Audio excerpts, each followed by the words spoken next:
নির্বাচনের দিন গণভোট হলে নির্বাচনের জেনোসাইড হওয়ার সম্ভাবনা আছে। আমরা কি করব, জাতির জন্য কি ভাবছি, সেগুলা বলতে বলতেই আমাদের সময় চলে যায়। কাউকে খুঁচা দেওয়া কিংবা কারো খুঁচার জবাব দেওয়ার ভাই আমাদের কোনো সময় নাই। আমাদের অবস্থান আপনাদের সামনে পরিষ্কার। আমাদের দাবি অব্যাহত। এই দাবি বাস্তবায়ন হবে জনগণের স্বার্থে। এমনকি আমরা ক্ষমতায় গেলেও কথা দিচ্ছি সেই পিয়ার আমরা বাস্তবায়ন করবো ইনশাআল্লাহ। আমরা কথা বদলাম। লেভেল প্লেইং ফিল্ড নাই, কিন্তু এই ফিল্ড আমাদেরকে তৈরি করতে হবে, আমাদের মানে সবাইকে মিলে। আপনারা তৈরি থাকুন, এই নির্বাচন হতে হবে। এই নির্বাচন না হলে দেশে সংকট দেখা দিবে। আমরা কোনো সংকট তৈরি হতে দিব না ইনশাআল্লাহ। আমরা এখন স্থানীয় নির্বাচনের কথা বলছি না, কারণ এটা সম্ভব নয়। এই সময়ের ভিতরে আমরা অবাস্তব কোনো দাবি কোনোদিনই পেশ করিনি, করবো না। হ্যাঁ, আমরা এটা ক্লিয়ার করেছি যে আমরা কনভেনশনাল কোনো জোট করব না, কিন্তু অনেকগুলা দল এবং শক্তির সাথে আমাদের নির্বাচনী সমঝোতা হবে ইনশাআল্লাহ। বাংলাদেশে একটা জেলার নামের আগে বীর শব্দ ব্যবহার হয়, এটার নাম চট্টগ্রাম। অবশ্য বীর চট্টগ্রাম বলা হয় না, বলা হয় বীর চট্টলা।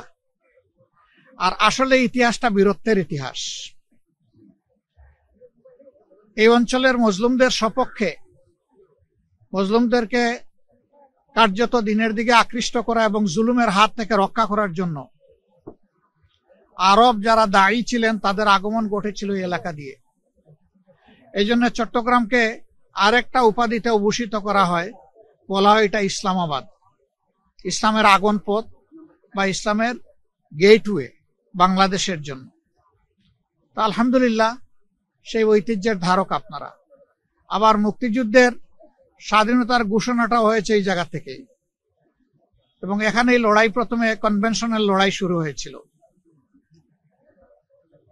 সিপাহী বিদ্রোহের সময় এই এলাকার একটা গৌরবোজ্জ্বল ভূমিকা ছিল। এই সকল দিক বিবেচনায় বীর চট্টলা যথার্থ। এখানকার সাংবাদিক মহল যারা, তারাও সেই বীরদের উত্তরসূরি।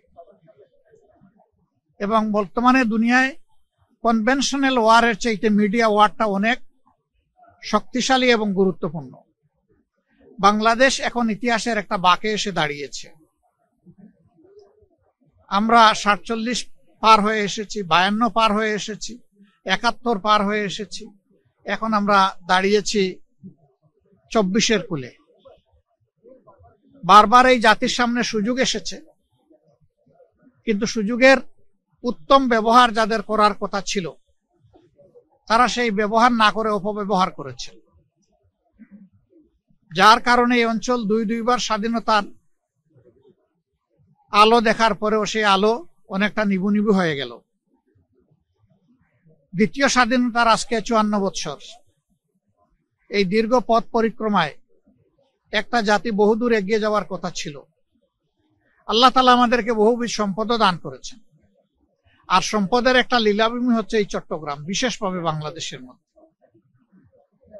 কিন্তু আমরা সেই সম্পদের উপকারভোগী হতে পারলাম না জনগণ।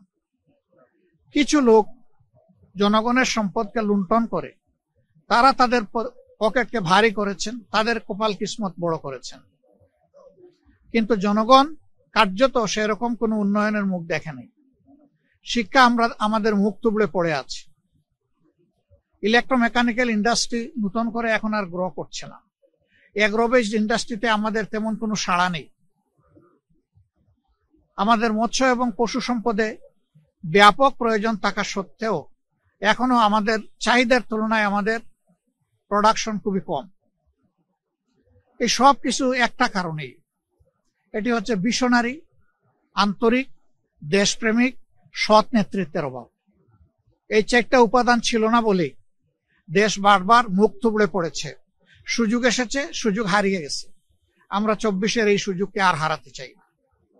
এই সুযোগের ইনশাআল্লাহ আমরা 16 আনা সদ্ব্যবহার করতে চাই, কোন দলের জন্য নয়, গোটা জাতির জন্য, আপামর জনগণের জন্য, এদেশের মুসলমান, হিন্দু, বুদ্ধান, খ্রিস্টানদের জন্য, আরো যারা আছেন জাতি উপজাতি সকলের জন্য, বাংলাদেশের সীমানার ভিতরে যারা বসবাস করে তাদের জন্য, এদেশের শিশুদের জন্য, এদের মায়েদের জন্য, এদেশের বৃদ্ধ যারা হয়েছেন তাদের জন্য, যারা একেবারেই অসহায় তাদের জন্য আমরা তাদের কথা বলতে চাই, আমরা তাদের কণ্ঠ হতে চাই।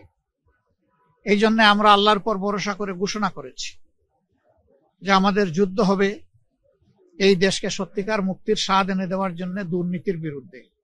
এই যুদ্ধ আপসহীন। এই যুদ্ধে ইনশাআল্লাহ আমরা কারো কাছে মাথা নত করবো না।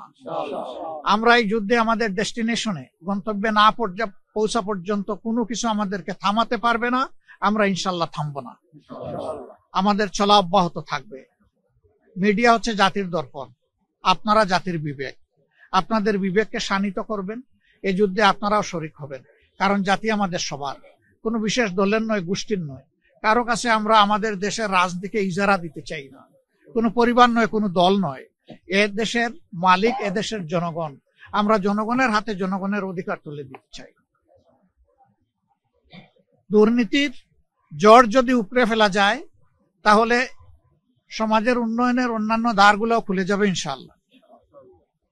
অবশ্য আমরা ঘোষণা করেছি, আমাদের টপ প্রায়োরিটি হবে ভাঙ্গাচুরা, কোমর ভাঙ্গা, বিধ্বস্ত শিক্ষা ব্যবস্থাকে তুলে দেওয়া।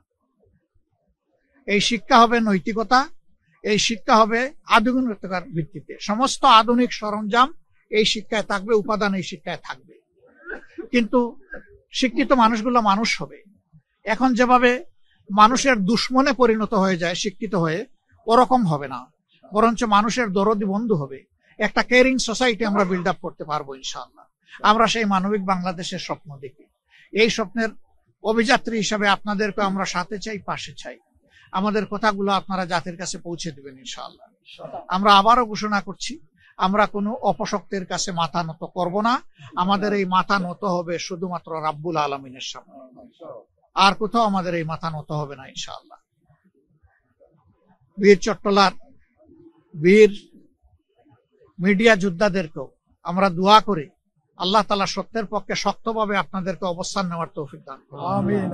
আপনারা যেন কালোকে কালো বলতে পারেন, নিঃসংকোচে সাদাকে সাদা বলতে পারেন। এই বলার পথে যেন কেউ আপনাদের কণ্ঠ রুদ্ধ করতে না পারে। আমরা আপনাদের পাশে থাকবো, আপনারা জাতির পাশে থাকবেন।